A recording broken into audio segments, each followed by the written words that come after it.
Once again, Thursday night. Chris, could you close that door? Oh, brother? yeah. I'm Tom Robinson. I'm a grateful recovering addict. It's me that left it open, by the way. Sorry, everybody. Like I always say, we're not affiliated with any 12-step program. I say that so that everyone knows that they're not responsible for anything that happens here. Yes, these are opinions. My name is Chris Mandeville. I'm a recovering heroin addict, or recovered, or whatever you want to say, however you want to say it. I don't shoot dope anymore. Heroin to Haagen-Dazs? And it doesn't own me. Yeah. Heroin to Haagen-Dazs. Howie Piper, what's up, kid? What's up, kid? So, we are here at a New Way Recovery Center in We are. Quincy, Mass. on Quincy Ave. They are gracious enough to let us use this facility to provide you with this podcast, and they have done so for over the past 2 years. Yeah, we're going into the third year. So, what's up, Seth?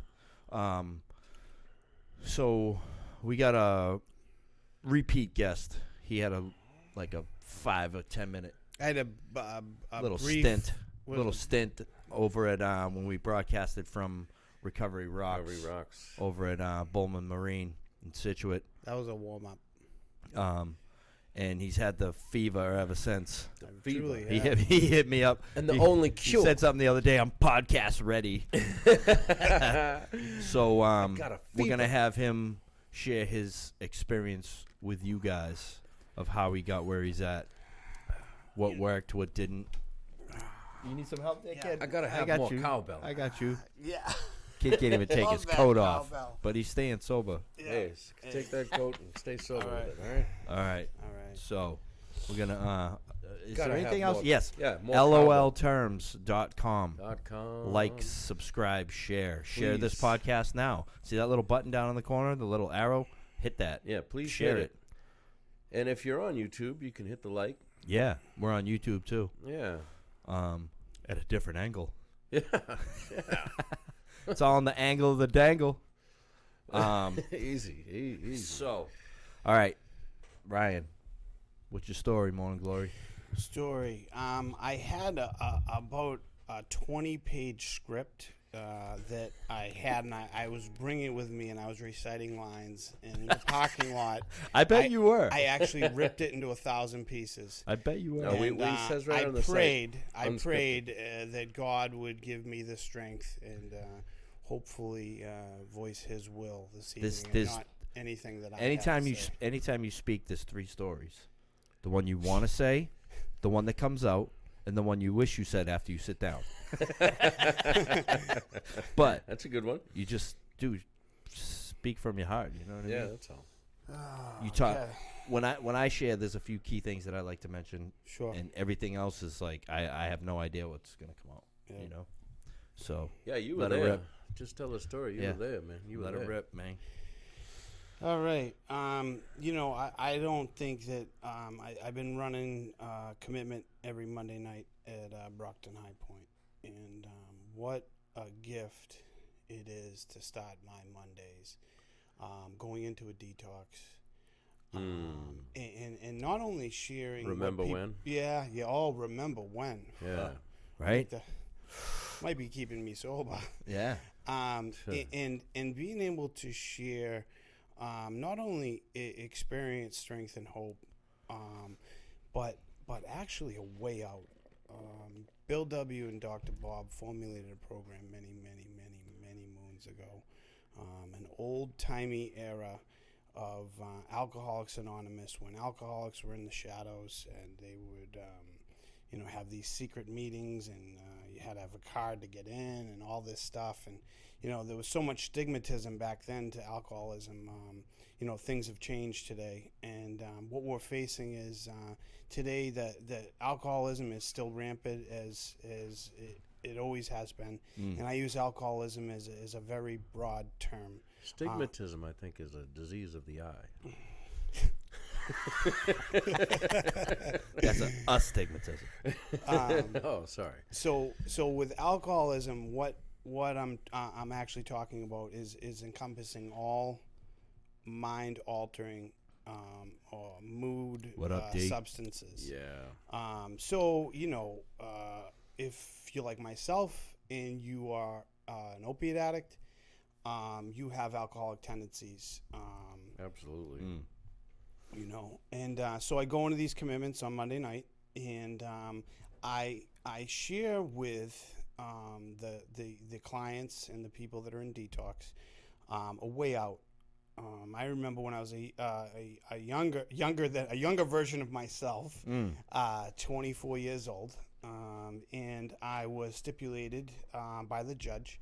I had to go into the courtroom and hear the clerk say, "All rise," and the judge gets up there, and you atone for your charges that you get, and So you're saying you were an honor student? Yeah. Yes, Your Honor. Yes. No, Your Honor. Yes, Your Honor. No, Your Honor. Exactly. And so stipulated OUI, and I was all screwed up on some type of prescription drugs, and I really believed I was sober, but the police officer said, I wasn't. Hated the police officer, hated the clerk, hated the DUI judge. drugs? Yeah, they tried to say something. I don't know, but Yeah. so more or less, this came down to the judge saying 90 meetings in 90 days. See a PO, clean urines, yada yada yada. And I remember going into AA at 24, and no way. Looking at that list of the steps. I ain't like these people. Oh yeah, I know. There's Right. some 60-year-old guy in the corner, and he's got a cane. Were they still smoking? No, they weren't still smoking, but and there was a lot of the AA cliches going around the room. Hold your seat, shoot for midnight, and I'm sitting there going, I'm the guy that's gonna crush up an 80 and go in the bathroom. I don't know what they put the plug in the jug. I don't understand any of this lingo. And my problem was at the time, not only did I not have the willingness, but I did not have the openness to understand that there really is not much difference between a hardcore drinker and a hardcore opiate addict. Alcohol is a drug. I mean, there's no saying it's not. Is it because it's legal that it's not, or is it because it's liquid that it's not? Like, what is the reasoning behind saying alcohol is not a drug? Well, I think there's no this, reasoning that makes any sense. And to answer your question or your statement or to I guess add to that, more or less would be, at the time at 24 years old, which was 2000 or 90 something, I don't know, the late 90s anyway, and the stigmatism between I go to work and I go home and drink versus someone that goes to work or has to crush up a pill before they go to work. Like the alcoholic or the heavy drinker thinks that they are better than someone because they compare. So there was like this tension in the room where I felt as though I was like these people. I related to them in every single way, except for like they felt like, or at least I felt like they felt. I didn't talk to them about this matter at the time, but it seemed like a lot of alcoholics didn't want you talking about drugs, even if it was marijuana back then. Yeah, back then, yeah. And so it really turned me off from AA. So I had that experience where I felt as though NA would have had me making drug connections, and like I would have been walking home with like pills in my pocket or something. And, so I was scared to go to these NA meetings, and I'm not saying that they're all like that, because they're not. But this was my fear at the time. Everything's fear-based, as you know. Yeah. And Yep. so I on top of having this experience where, I was frightened and fearful because I felt like everybody was comparing themselves if I had brought up the fact I was an opiate addict. And then... So you felt alone. And at the time... that may have been an issue. I've been to meetings where, my buddy was talking about heroin, and they start flicking the lights. He was like, "You might as well shut him off because it's my story." Right. I think times have changed now. Not saying that I don't respect the traditions, because I do. I try to keep the focus on alcohol, but. Yes, it was the catalyst to many of the, times that I did what I did, but, what brought me down was opiates. But to answer this, how did you feel? You felt alone. You felt not a part of. You felt hopeless. No, I felt hopeless. I felt not only between a rock and a hard place. The court was forcing me to go there. My family is like, you're kicked out of the house if you don't go there, and you screw up. We don't want you here. The judge was making me go there, and then once I got there, I was like, these people don't want me here. And then I felt if I went to NA, that I was screwed because I was going to make drug connections. Wow. And this was my feeling at the time. Yep. And on top of that, the fear of looking at that list of steps. Step 4, searching and moral, fearless, a fearless searching and moral inventory of our conduct, and I was scared to death of that. And then share that with another alcoholic? Yeah, right. Come on, that's not going to happen. And, further down the list, whenever, these people, come into your life, or you seek them out without them, you hurting them, you're supposed to make an amends to these people, major amends, and people that, you've harmed and wronged and resented for decades. I was scared. So let's back up. Mm-hmm. How did you get started on that path? With what? Drugs and alcohol. Drugs and alcohol. Where'd you grow up? I grew up in Melrose, Massachusetts, up on the North Shore, and I grew up in what was a seemingly normal, family that was in AA. They call it the CIA, Catholic, Irish, and alcoholic. You know what I mean? Dude, I've been around a while. I ain't never heard that one. So I grew up with mother and father that were in the CIA, and I learned a lot of these crazy toxic lessons growing up, and it was like work hard, play hard. Yeah. And the problem with Ryan was Ryan only heard play hard. You know what I mean? And there was some other lessons that went along with that. Like, whatever happens in this house doesn't leave, the walls of this house. Oh, yeah. You know what I mean? And not only to protect the family, but, word of, the drinking and the partying and the cocaine and the stuff that was going on at my house growing up. Would get around the neighborhood, and who knows? I mean, the police could show up at the front door, and if that's not the worst of it, every neighbor is going to be, gossiping about this for the next, worried about what everyone's 2 thinking. decades. Did your parents, which that did happen. Did your parents drink a lot? Yeah. My father was a sales rep for a paper company, and my mother was a real estate broker. And my mother was more of a heavy drinker. Partier, and my father was definitely just off the rails with alcohol. And then in the 80s, how cocaine was basically a hell of a drug. Yep, and it went hand in hand with every bottle of booze. They with every handle of vodka, they gave you an 8-ball of Coke. Right. 1984. But how dare these drug addicts come into AA? Right, I know. Anyway, go on. So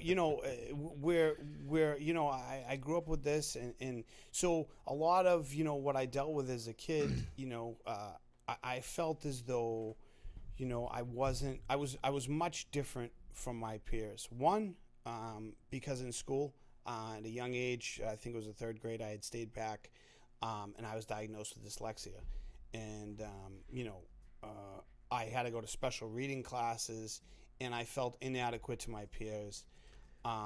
So there was a lot of uncomfortability there. That's trauma. Yeah. So my friends who I played sports with, which I was very competitive in sports, were great in school. And the only place that I could shine was, playing hockey growing up.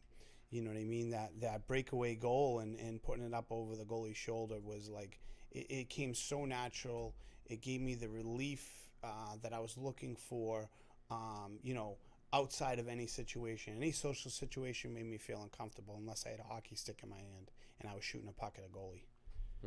You know what I mean? Like every situation, whether it was with females or an oral presentation in front of the class, or, you know, it was performance and we had to sing or, you know, play the violin or whatever the hell we had to do, I was scared to death. You know? So I grew up like that, and Driven by 100 forms of fear. yeah. 100 forms of fear, truly. I think that encompasses a lot of it. And so my parents got divorced when I was really young, probably about 8 to 10 years old. And then shortly after, my oldest cousin, Bobby, had moved in with me. And he was kind of taking on the role of, you know, Mr. Mom, Big Brother type of thing. So you stayed with your mom? I stayed with my dad. Oh, okay. My parents gave me a choice who I wanted to stay with. My mother was the disciplinarian that made me do chores and, you know, kept me accountable. And my father was the friend that I had as a dad, who would go up to his girlfriends for the weekend and leave $100 on the kitchen counter. You know what I mean? And being a young kid, you know, 10, 12 years old, you know, I mean, I wasn't going to burn the house down. My father knew if I had $100, I'd be able to order a few Domino's pizzas and a couple bottles of Coke, and I'd be fine, you know.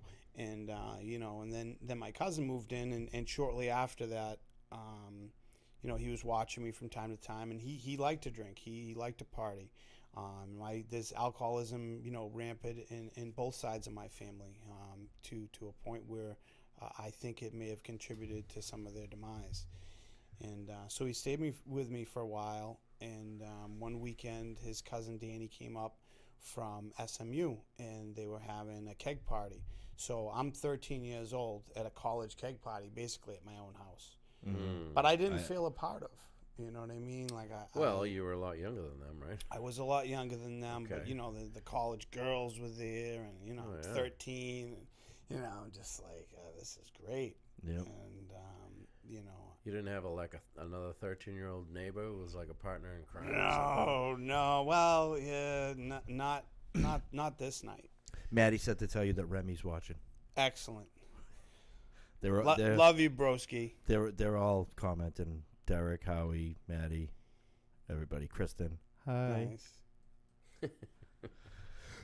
See, now we sidetracked. Yeah. So, 13 college cake. Yeah. So you were pulling college girls at 13. Yeah, right? I would love that to have been the story, but that wouldn't be entirely honest. No, because you're scared to death. I was definitely scared to death.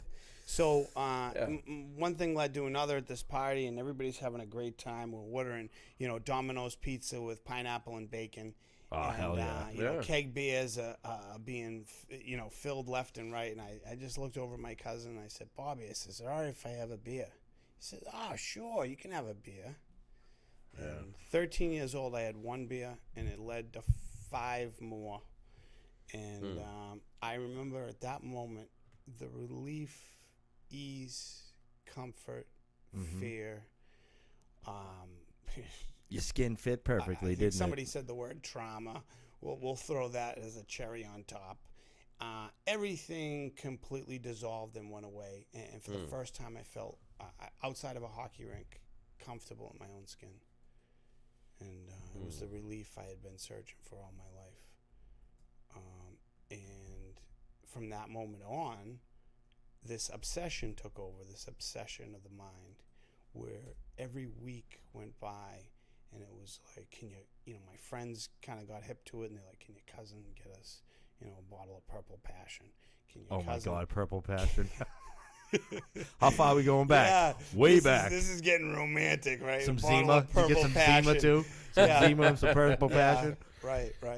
You know, or was it that Seagram's raspberry and throw a little vodka in there?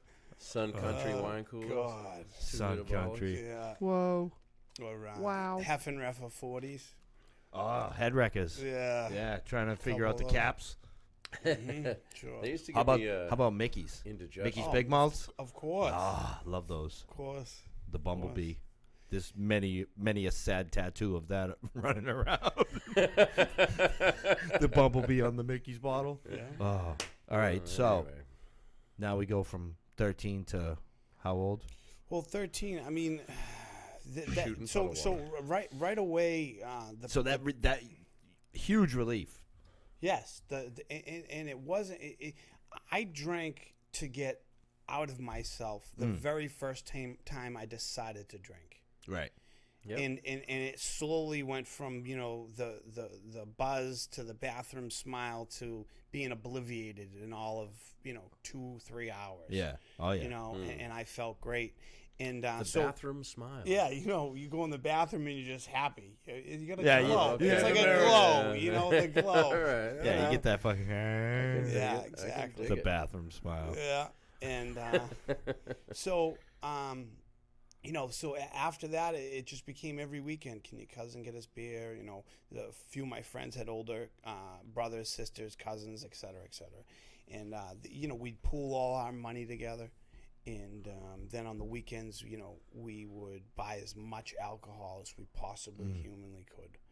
And this was a problem. And at the time, it just seemed harmless. But if you're planning Monday night in, Monday morning in school, like what you're going to do Friday night, and it involves getting drunk and getting fucked up, you might have a problem. Well, yeah. Right. I mean, Right. Already! But Already. also there was people that I did that shit with that grew out of that shit as well. Yeah, there's probably most people, Yeah. most kids who are doing that were doing that. Not everybody has that allergy. You know what I'm saying? Right. Most people who were drinking like that were planning it. They Yeah. were looking forward to it. They did. That's the problem. When I was a kid, it was like, if you're going out and having this unbelievable party, the rest of the real life sucks. Fuck that. You know what I mean? Fitzy. You want to just go out and have that party experience again. Yeah. Yeah. Yeah. And you blow right by that. right. You know what I mean? You miss all It's like that beauty that of life. feeling you get after the first couple. You want to just keep that going, but Yeah. we just Then you get we're just sloppy. like wah, bop, the fucking turbo kicks in and Yeah. you blow right by it. Yeah, well, I mean, but you miss growing up. You miss the beauty of life. Oh, miss yeah, the you miss beauty everything. of who you are, really. It's not really who you are. That's a person who's under the influence Right, of poison. But that made your Literally. skin fit perfectly. It made you feel okay. You could that fear falls away. It did. And you can And I definitely it gave me the relief I had been searching for. right. Through my my childhood. We'll start there, and then my young adult life. It definitely gave me the relief that I was searching for, and I couldn't find it anywhere else other than sports, hockey in particular. Miss you too, Howie. Sorry. So now, does this you drinking affect your sports? No, not at all. You keep going with it? Drinking didn't affect my sports at all. It didn't really affect much of anything. I pretty much, I did okay. C's and B's in school, and I did okay except for like English class, which I was terrible in. I did okay. And then some of my friends who I started drinking with, regularly started smoking weed, and I think they were even doing like cocaine at 16. And Yeah, I my can't father even was doing imagine. cocaine, so my friends knew like I had this like if you're doing cocaine, I'll just punch you in the face type of thing. A little kid, because my father was high on coke and he used to get all screwed up, and so it gave me like this like you can drink, but if you're doing coke, you're bad. You know what I mean, type of thing. But So he my- was doing it? Yeah, he was. My father was. And my friends were doing it, but they knew like not to like bring it in front of me. They knew not to like even mention the word. And kind of back then when you're young, I'm confused a little bit. It. So, you had an attitude of cocaine was bad? Or Yeah, your father did? No, my father did cocaine. My friends did cocaine, and at the time, like they didn't bring it in front of me, but they said, well, if you want to try weed, you can. But what was your attitude towards cocaine? My attitude was that it was like the worst thing you can do. It was as bad as heroin. Okay. You know what I mean? That was my attitude. I even thought like people that smoked weed were the biggest losers on the planet. Yeah. You know what I mean? Yeah. And we'll get more into that. But shortly after, I was smoking weed and then smoking weed every day, and drinking and smoking weed together, which that's not really the best combination. It can be. Yeah. I can remember a couple times like going out drinking and then somebody passes a joint around and you are all of a sudden annihilated. Mm-hmm. Yeah, exactly. I can remember a couple If of times if like I that. smoked and then drank, I was cool. If I drank Right. and then smoked, I puked. Right. Every time. I just couldn't See, do I didn't have those lessons. I just every time I combined the two, I was all messed up. I just couldn't do it. Yeah. couldn't It do had it to be one or the other. Yep. And that weed was something I did alcoholically. I would smoke weed in the morning. I'd smoke weed before class. I'd smoke weed during class. I'd smoke weed all day long. During class? Yeah. Well, we'd run outside and tell the teacher. Yeah, go out to the we need a hall bathroom. pass, and we'd be smoking weed. And weed was, it was bad to be, out of your mind and altered and under, the influence of marijuana, but it never had the consequences that I found later on with OxyContin, especially. That was about 3 or 4 years later. OxyContin's hit the scene. I remember I had smoked weed, taken perks, taken Valiums, drank beers, 16 through 17, and then, a kid I got weed from one time, he said, I got this, little 20 milligram Oxy. And I said, what the hell's that? He said, well, it's just, essentially 4 Percocets in one So little just pill. chew it. Well, chew it. Yeah, I Sniff think we it. started chewing it. Yeah. Yeah, like half of that, and those things right away got me annihilated. And take a 20 and split it in half, and you last yourself 2 days, and I had no idea really that it's pharmaceutical morphine, pharmaceutical heroin. Essentially, I was doing heroin, and I didn't really know it. Yeah. Right. It's funny that people don't realize opiates are opiates. As far as your brain knows, Yeah. you were doing heroin. But I know people that would tell themselves, I'm doing perks, man. Yeah, I'm doing pills. that's I'm not a heroin addict. That's Right. the lie. That's the lie that we tell ourselves. the lie. Yeah. And like for me it was economics, it was money. Like I started doing heroin really before the perks like and the OCs came on the scene. I would get scripts of OCs and be like, What are sell these? this. Yeah. We know people that want these. We'll get those. Get rid of those and we'll go get the dope. Yeah. You know what I mean? Yeah. Okay. Yeah. And like I feel horrible because I knew people that were like, man, I just spent like $7,000 in 3 weeks. It's like, what? Yeah, this is $10. You know? Yep. That's like, what it. Yeah. feel horrible That was the about that, transition but- that I had that same thing, where I had at least an $80 to $160 a day OxyContin habit. And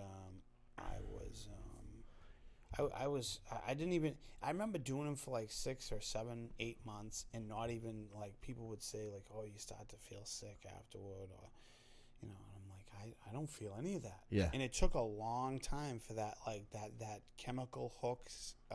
So were you like just chipping like weekends and shit like that? Well, or? it was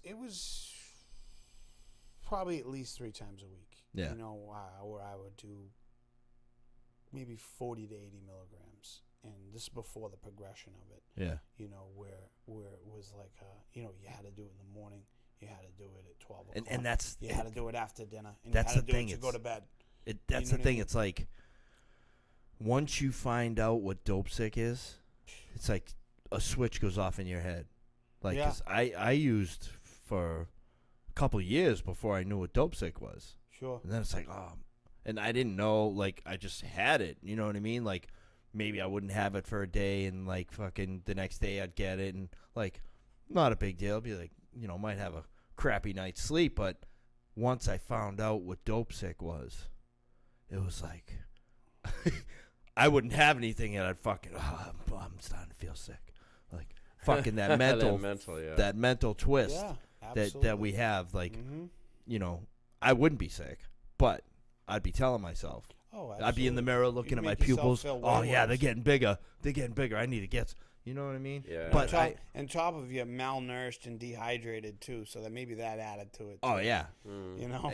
I ran around, and if I'd eat fucking 4 fudge rounds for the day. You know what I mean? Back when they were 25 cents and they were this big. You know. Yeah. I found Debbie's. that as my progression went along, I got less and less tolerant of being sick. I used to be real sick and then go to work. Oh yeah, I always worked, man. And then, but towards the end, especially in the last run I had, it was like I wasn't gonna be sick. I wasn't gonna have it. I just, I wasn't gonna deal with it. I had no tolerance for it. Oh, you get to the point where it's like, fucking work's in the way, man. I can't work. I gotta fucking go out there and rob and cheat and steal. And fucking Someone needs something. I'm gonna get something out of it. You know what I mean? Yeah. Such a chore. Yep. Such a chore. The hottest job I ever had. And fucking for the last few years, I didn't even get high. I maintained. You're just getting off E. Yeah. Got off E. Then I'd smoke crack, be sick, fucking. You know what I mean? What about doing that when you were dope sick? That was the worst. Oh, yeah. Here. Oh, I'm sick as a dog. Let me fucking crush up 4 Ritalin. Oh, yeah. When I was that'll save you. When I was just telling a story about doing a defense behind the Rockland skating rink, and like I had a business partner at the time. I was like 35%, and I was so dope sick. I was like, I can't work. I gotta go. He's like, listen, just stay to the end. We'll get you some beer. That did not work. Yeah. It didn't help at all. But I was like pounding. But it didn't matter. All day. Whatever to get out of yourself to not feel that feeling. Just so awful. Such an awful thing.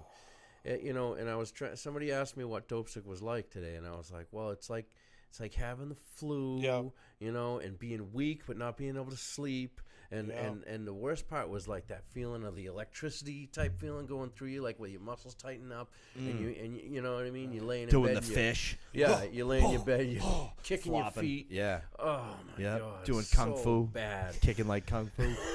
It's so awful. Yeah. And the cold sweats. And I can remember waiting in my car and then having to open the door, puke real quick, close the door, and then back my car over the puke spot so nobody sees. So bad. So now, what brought you to the point where it's glamorous? You figured that you needed to do something. Well, was it your family that steered you towards it? No. Or was it the puke spot?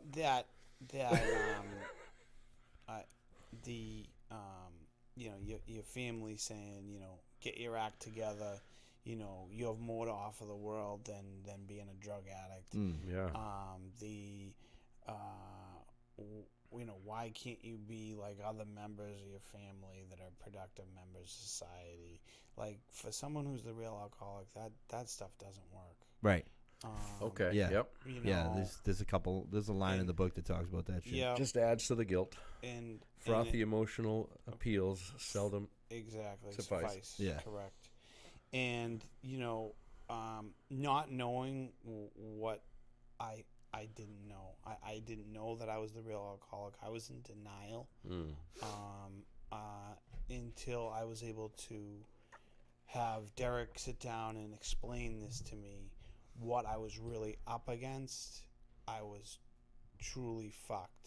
Yeah, because you had tried this more than once, right? I would have told you I attempted the steps multiple times, maybe even a dozen times. I mean, there was quite a story and a tale that was spun around that wasn't true. Yeah, because we don't lie. Yeah. Junkies don't lie. No, not at all. I had never done the steps, prior to this. The steps? Yeah, I fucking walked up them on the way in house. Yeah. I think, reading a book and writing the steps out in a CSS in Plymouth at High Point doesn't count as doing the steps. No. So I never pretty much did the steps. Right. That was like my experience with step work. Yeah.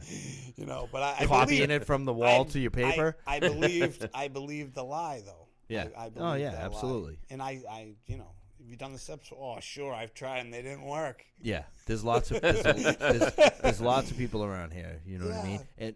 But also it talks about those people as well. You know, in the literature, like, if you can just go to meetings and be okay and you know, well, for the heavy not drinker. burn your fucking life down. For the heavy drinker. Cool. Yeah. Well, there's also people who are alcoholics who work on themselves in other ways and find recovery in other ways. It's not the only way to recovery. But it sure is a good way. Yeah. Absolutely. I mean, I can't say enough about what the steps have done for me. And, you know, you grow up with an ego that tells you the world's supposed to revolve around you and everything's supposed to fall into place and everybody's supposed to act the way you want them to. Well, you know, going through these steps and realizing that God's always been in charge and the things that, you know, have gone on in my life are happening for me and not happening to me. And God is actually in control and Ryan never was. Right. And that is like, it's like, oh, wait a minute. At the same time as it's like, it's kind of a big relief, you know, not walking with the weight of the world on your shoulders anymore. Yeah. It's not my problem. It's God's problem. Right. I'm just going to do the best I can do every 24 hours. That's it. And when you get to the point in your life when you can stop and look back and be like, all right, I know why that happened now. Yeah. You know, like you were trying to run shit and you were just fucking creating detours and it'd have to steer you this way and steer you that way. Well, it's also, it's never what happens. It's what you do with what happens. The reaction. It's your reactions, your only power in life. It's everything. Yeah. You know? I was actually listening to Sadhguru today about reacting to life. You know, I pop that stuff on whenever I can. You try to put the right foot in front of the other, you know, as best you can with God's guidance, and the chips fall where they may, and when they fall, you do the same thing again. You put the right foot in front of the other. Yep. With God's guidance, and you practice acceptance. Yeah, it's not why has this happened. It's like, what am I supposed to learn from this? Right. You know, exactly. And you know, I've said it so many times. The universe will provide you with the same lesson over and over until you fucking learn it. Yeah. Until you learn it. Yep. You know. Yeah. For me, it was 100 I times believe it's God hearing who the clerk say, provides you "All with rise." lessons. Yeah. All rise. All rise. So how did you end up in Scituate? You know, that is a great story. I want you to talk about that. Yeah, I had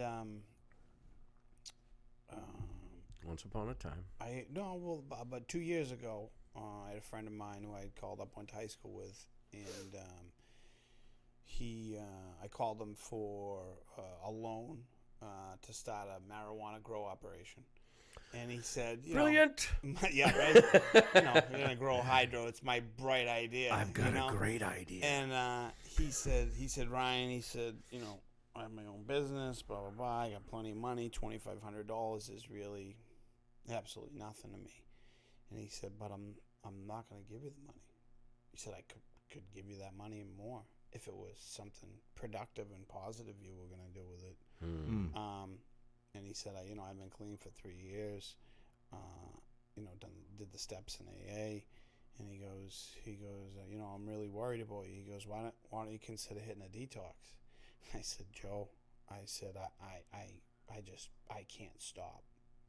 I said, this is going to have to involve the police again. Yeah, it did for me. Yeah, me too. And I for the longest time, I said the police were Ryan's problem. The police were Ryan's problem for profiling me, or if I zigged or zagged on the highway, and they automatically wanted to pull me over for an OUI drugs, whatever they wanted to pin on me. I'm doing a field sobriety. Every time I get pulled over, I'm doing a field sobriety, and I wonder why. Yeah. God sent the police to stop me from hurting myself and others. Today, I realized that. I realized that because I couldn't stop. And so 3 arrests later, I called Joey back on the phone. I said, Joey, Yep, those arrests that I told you I needed.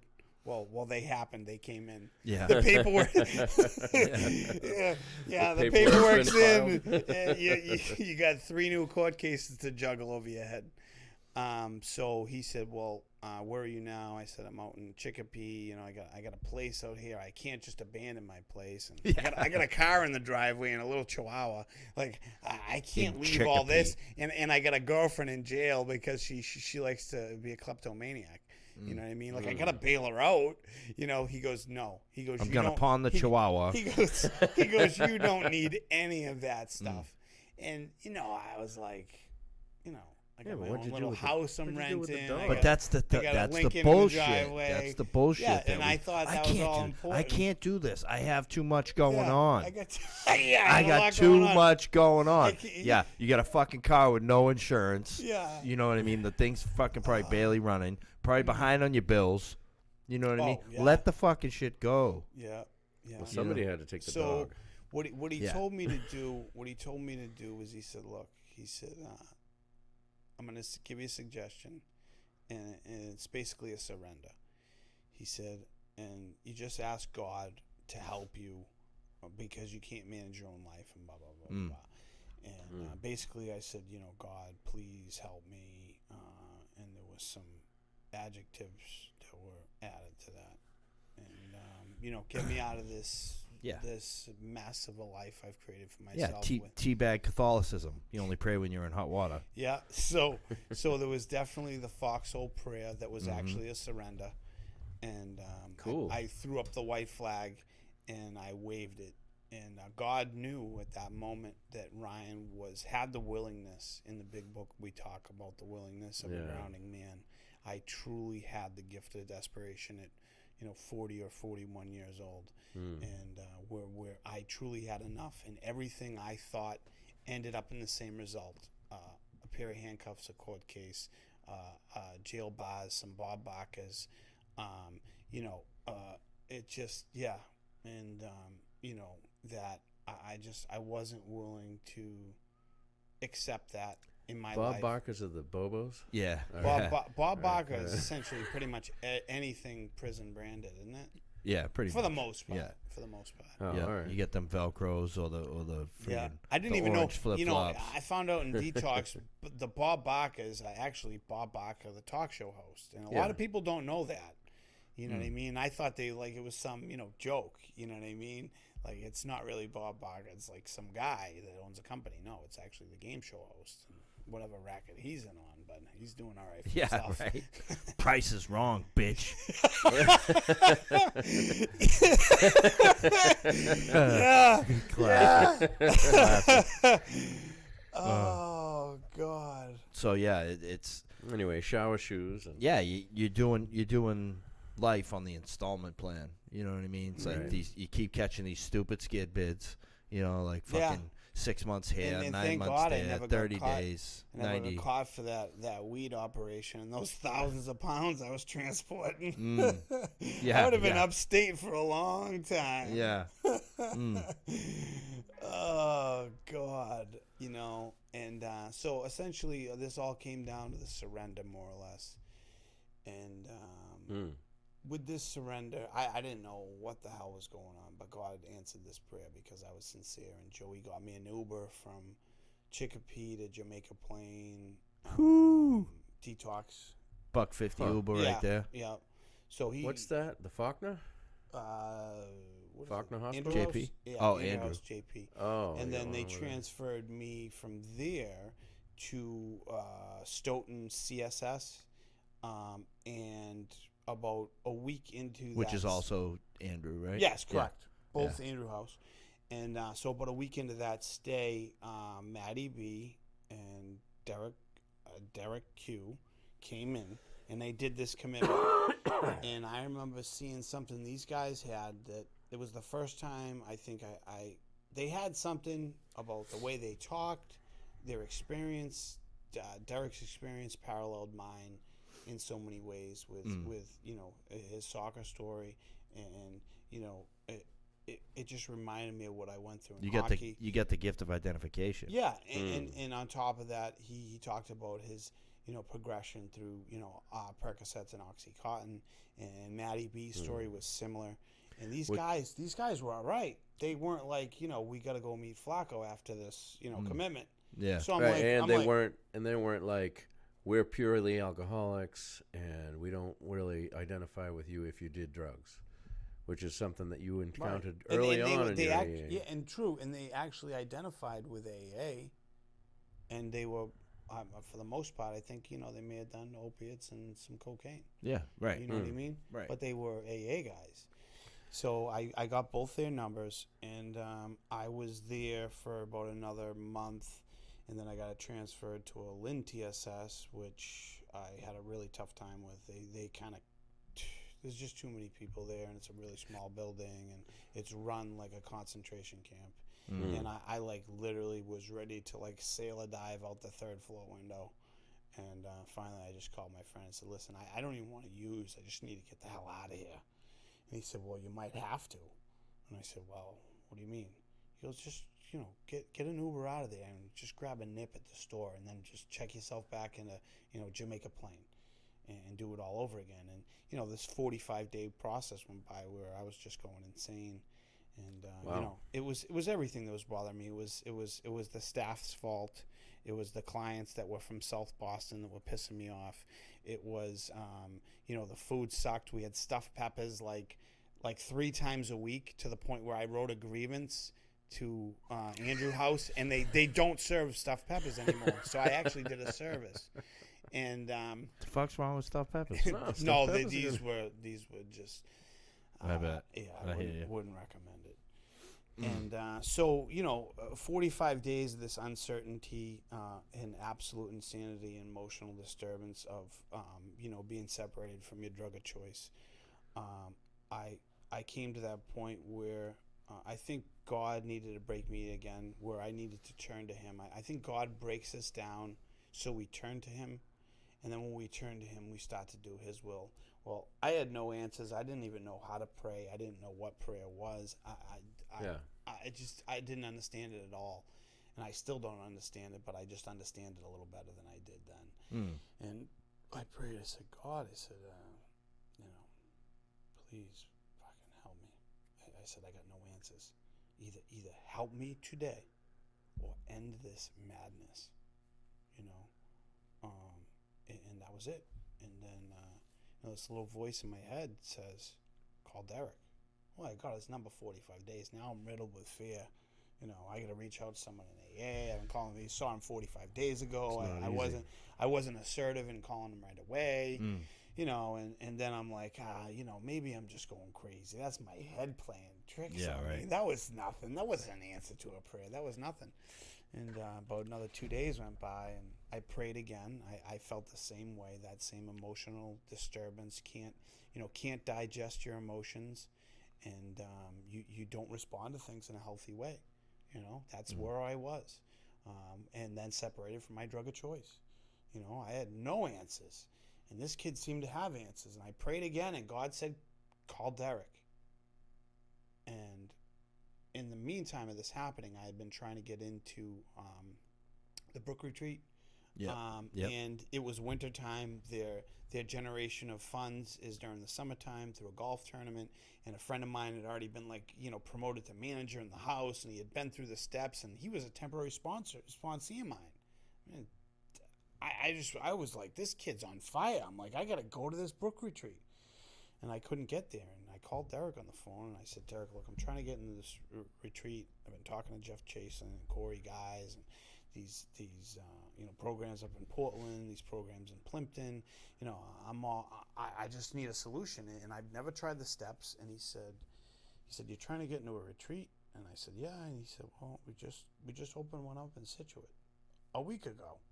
And this was all after the prayer too. Right. You know what I mean? So awesome. Yeah, and it kind of validated these, this thought that I had in my head that I needed to call Derek, and that was actually some sort of divine intervention that was coming through to me. And since then, Derek is the best step study sponsor I've come across.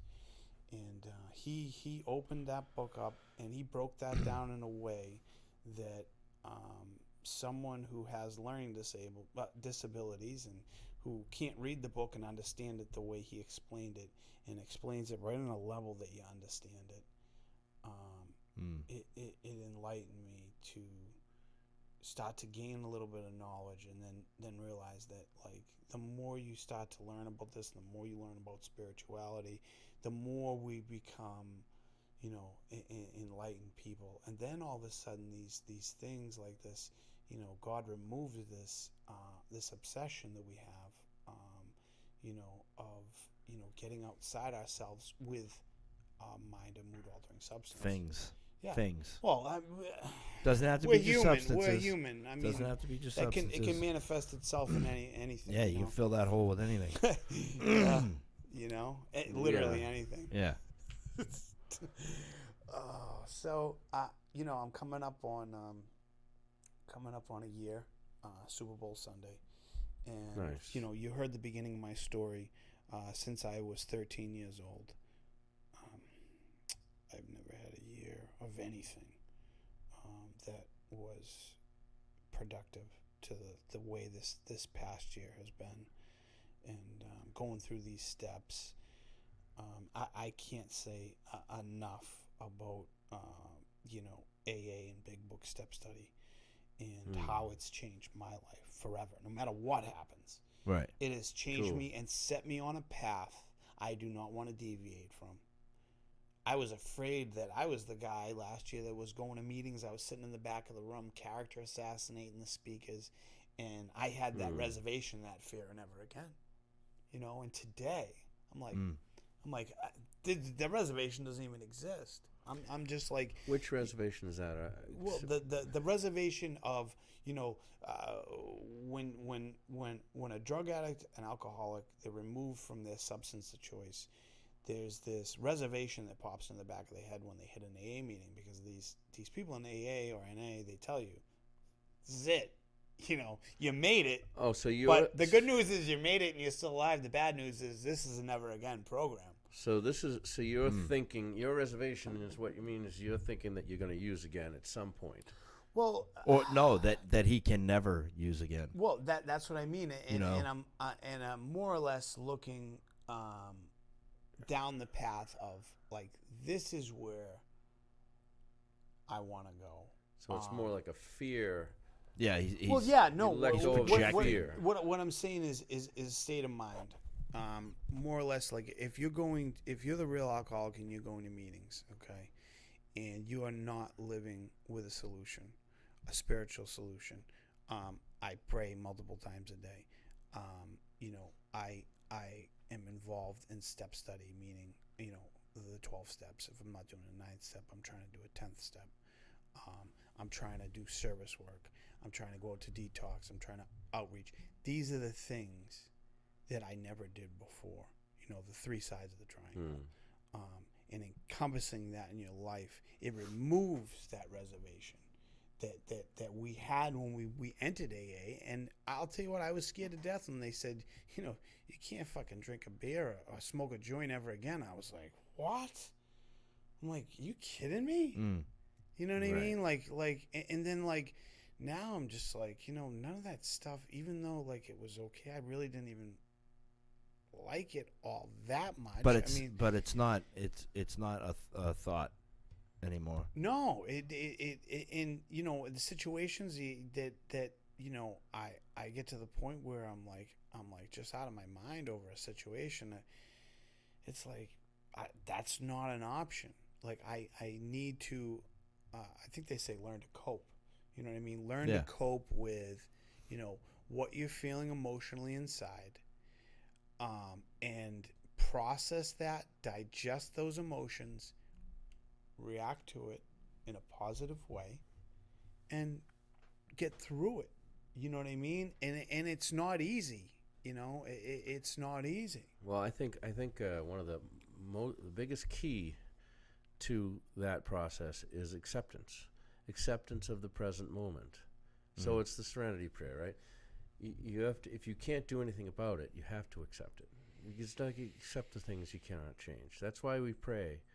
God will help us to accept the things we cannot change. Accept the present moment completely as it is, because it is what it is. Yep. And then you do everything, having done all, except, you do everything you can to live the best life you can. Yeah. Acceptance is huge. It's a huge part of that process. Yeah, because most of the time when we're, not feeling okay, it's because we're trying to force something or force our will on something. Fight against something, what is. It's just the same thing you're talking about. I think what you meant by reservation is you were having a hard time accepting that you were an alcoholic who was going to start that process over again of going back to detox every time you picked anything up. And that's what for me, that's what it was. It's like I can't drink again. I can never use again. Yeah. Right? And you're like, fuck that. But that's reality. This is what's going to happen. Yeah. You're going to go back. Progression's going to pick up where you left off. You're going to end up in detox if you're lucky, or jail or death. Yeah. And that it's hard to accept that when we first come in. It's like, first thing I had to accept was that being a heroin addict made me not be able to drink. And I figured that one out by experimentation. Yes. Every time I went out back drinking, little it research. would lead to cocaine, back in the R&D. Cocaine, But I think acceptance is huge. I think it's hard. It's one of the grief processes when someone dies. Yeah. Eventually you come to acceptance, and that's when you feel better, right? So we're about there. Oh yeah, we are. It was awesome having you on. Yeah, thanks a lot, man. I am just it's real quick, like, out of all this, like, you started your own little business, like you helped you growing weed, a weed grow. Now it's legal. I know. After all that stuff I did illegally with marijuana, now it's legal. And you know what? Now I don't even want anything to do with it. Yeah. Isn't that ironic? So like you do something that you love, right? What do you do? Real quick, now, and if you got a website or something, plug that shit. I just we don't need to promote anything. I'm doing. Yeah, we do. That's part of the deal. The name of my I guess eBay store is Newport Treasures II.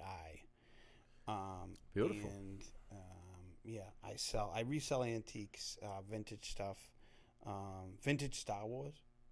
Oh, cool. Serious. Yeah. Yeah. Very serious. I know. And they were talking about it earlier. Oh, God. What was that shit you had set up on the table at the house? Couldn't think of the name. So I went to a yard sale, and this is the crazy thing. Like, what the hell? What were they called? Those were Ben 10 action figures. No. Ben 10. No, was the Playmobil. Playmobil, yes, you that's what it was. Playmobil. Yeah, you had the whole fucking table set covered with them, didn't you? Yeah, it looked like I was about 6 years old again, and I'd done Playmobil setup. And reliving his childhood. Yeah, there was literally like 250 pieces thereabouts, and I ended up getting a couple $100 for all that stuff. Yeah. And I think I paid like $40, so I did all right on that. So Newport Treasures II on eBay. It's Newport Treasures 2. My mother's is Newport Treasures 1. Oh, okay. Yep, and I'm kind of, I'm like the... So not the letter 2. No. Roman numeral 2. Well, it's Roman numeral... I guess it is Roman numeral 2, but it's lowercase, so it's II. Okay. Yep. So, nice. And you like... You enjoy it? Well, I do, and what I really like is the the feeling you get when you go into an estate sale, a flea market, and you come across something that you pay very little for that turns out to be worth $200, $300, $400, $500. Are we going to see you on Storage Wars? Is that what you're saying? Storage, American Pickers. Yep. Yeah, yeah. There's definitely that's. Yep. I'm a big fan. I'm a big fan of the American Pickers. Yeah. And, it's a great show. I sell other stuff. I'm not into the signs. I wish I knew more about those antique and vintage signs they sell. That is quite. They put that side of the vintage antique market up Oh, into yeah. like, Star Wars, Yep. category where, you get a vintage Star Wars. It doesn't matter if it's a little gun that, went to an action figure, it could be worth like $20. Right. Just a little gun. You got a pile of guns, you could be worth like $1,000. You know what I mean? Exactly. Like just a pile of little guns from, 77 or 76. Okay, just so you know, you're giving away all your secrets. Nah, Right? listen, there's no secrets here. There's no secrets here.